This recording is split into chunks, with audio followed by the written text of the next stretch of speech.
Segment of the show today.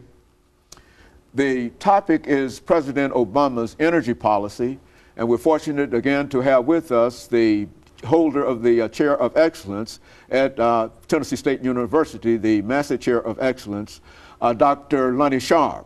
And of course, Dr. Sharpe, let's continue our conversation that you were talking about, some of your energy experiences. Let's allow you to do that. Be glad to do that. Just wanted to say that, first of all, when I was working on my PhD degree at the University of Illinois, I had a summer internship at Lawrence Livermore National Laboratory. And matter of fact, that was my first involvement in the energy field. Even though my PhD degree was in that area, this job was a little bit different.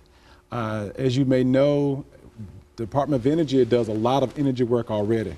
And one of the things that's required is that security is another issue that they deal with. And so I was involved in an area where we were looking at underground nuclear explosions. And I was the first one to devise a model to look at two-dimensional analysis of a underground explosion.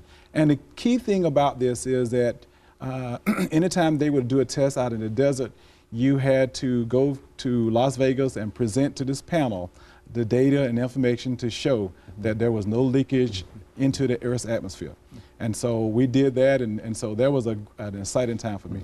So I enjoyed that. And a great learning experience, I would also imagine. Yeah. Now, go on. So getting into the President Obama's plan, first thing I want to do, though, is sort of share with you a statement that he made about energy. And he said on March 19, 2009, and I quote, "So we have a choice to make. We can remain one of the world's leading importers of foreign oil, or we can make the investments that would allow us to become the world's leading exporter of renewable energy. We can let climate change continue to go unchecked, or we can help stop it. We can let the jobs of tomorrow be created abroad, or we can create the jobs right here in America and lay the foundation for lasting prosperity." So all of that is the foundation of the key issues that's part of his plan. And actually, if you think about it, there are 4 key components of the Obama energy plan. And I want to share those with you. And I just want to say, first of all, that as part of this plan, almost all this information is laid out on the website, the White House website. So you may want to go to that if you want specific information. But as part of the Obama energy plan, there are 4 key things that they talk about. They talk about investing in alternative and renewable energy. They want to end our addiction to what they call addiction to foreign oil, address the global climate crisis, and create millions of jobs for the folks in this country. So those are the key things. And one thing I do want to say about this plan, though, is that a lot of people get a little bit confused to some extent about what is renewable energy, what is alternative energy. And renewable, first of all, let me just say alternative. Alternative is just what it says, an alternate to something else. So when I was growing up on the farm, we used wood. And so we eventually got to the point that our alternative was coal. And so even today, we're still talking about one form of energy and alternate it with something else. So that's all alternative energy is all about. And so they talk about biofuels, and in this case, biofuels could be wood or municipal waste or whatever. And the thing about biofuels, though, is that people think that we could take biofuels and replace biofuels with the energy that we use in our vehicle for our cars and all that.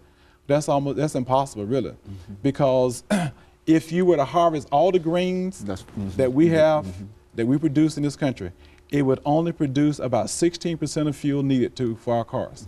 So that's you got an idea alternative, of what we can do. It's an alternative now, but it cannot be replaced totally. And the other thing that I want to talk about that relates to alternative energy is that we got fossil fuels, and that's alternative energy. We got nuclear energy. Now, nuclear is something that a lot of people don't want to get involved in because in most cases they will tell you, I don't want it in my backyard. I served on the Hazard Waste Commission for the state of North Carolina, and we were trying to site a hazard waste facility, and the people were all against it. They just did not want it. And so you have to be put in a position that they feel comfortable and safe around all the forms of energy that we're talking about producing. So the question becomes, why not put it in an isolated area, way out in the middle of no place, in the desert. But you got to think about it this way. If you start talking about nuclear energy, you need water as a resource to cool the towers and the like. So you just can't throw it any place. There are some other things that you got to consider. And so if you think about it, most of the people live in areas where there are rivers and a lot of water. And so that's where the people are. And so that's one of the problems we're having with our nuclear energy, and one of those options as an alternative source. And then we talk about renewable energy. So what is renewable? And so really you're talking about any natural source of energy. So we're talking about the sun, solar, we're talking about the wind, we talk about the ocean currents, and we even talk about what they call hydrothermal energy. So all those are the different forms of energy that President Obama is talking about as part of his alternative or renewable energy program. Very good. And of course, all of those are very, very important in terms of trying to deal with this issue of unemployment and all those other issues. Yes. Why don't you go and continue on? Yeah, what I want to do though is that there are some key elements of the plan itself, and what I want to do is give you some facts and figures that relate to that. And so they talk about investing $150 billion in the next 10 years to build a clean energy future. They talk about ensuring that 10% of the U.S. electricity comes from renewable sources, the renewable sources we just talked about, by 2012, and 25% by 2025. They talk about implementing an economy-wide cap and trade program to reduce greenhouse gas emissions 80% by 2050. Now, most people don't know what cap and trade is. Actually, what they're talking about is putting a cap on the total amount of emissions that come from a source. And so whatever that cap is, people are required to meet that.